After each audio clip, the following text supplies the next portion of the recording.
Penang பாத்துஃபிரிங்கி கடற்கரை மண் அரிப்பால் பாதிக்கப்பட்டதை தொடர்ந்து தற்போது கிர்தா சங்கூலில் உள்ள தஞ்சோங் அசாம் கடற்கரையும் அப்பிரச்சினையை எதிர்நோக்கி வருகிறது.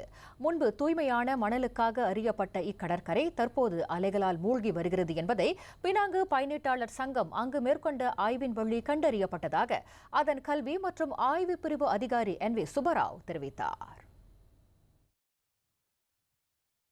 மண் அரிப்பினால் நிகழும் விளைவுகளை தெளிவாக காண முடிவதாகவும் பாறைகள் கூட வலுவான அலைகளால் சேதமடைந்துள்ளதாகவும் சுப்பராவ் கூறினார்.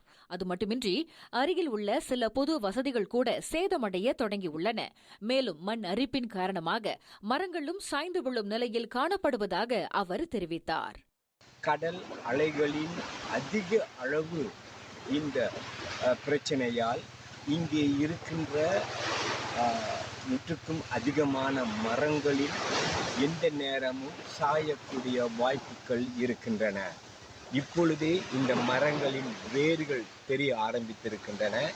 இந்த கடற்கரை ஓரம் இருக்கின்ற சில கூடாரங்கள் இனி எந்த நேரத்திலும் இடிந்து விழக்கூடிய வாய்ப்பு இருக்கின்றது.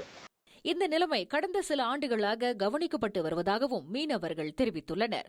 முன்னதாக மீனவர்கள் தங்கள் படகுகளை எளிதாக கையாளவும் தாங்கள் பிடித்த கடல் மீன்களை கரைக்கு கொண்டு வரவும் வசதியாக கல்மேடை இருந்தது.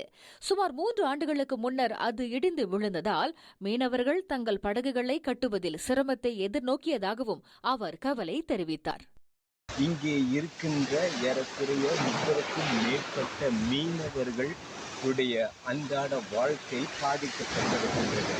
அவர்கள் கடலுக்குள் செல்ல முடியவில்லை. மீன்களும் இப்பொழுது இந்த கடற்கரையில் குறைந்துவிட்ட காரணத்தினால் இங்கே மீன்பிடி தொழிலை செய்கின்ற மீனவர்கள் இப்பொழுது பெரும் பிரச்சனையை எதிர்நோக்குகின்றார்கள்.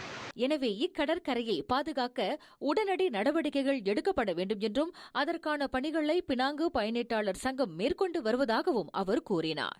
இந்நிலையில் இப்பகுதிக்கு வரும் சுற்றுப்பயணிகள் மிகவும் எச்சரிக்கையாக இருக்கும்படி சுப்பராவ் அறிவுறுத்தியுள்ளார்.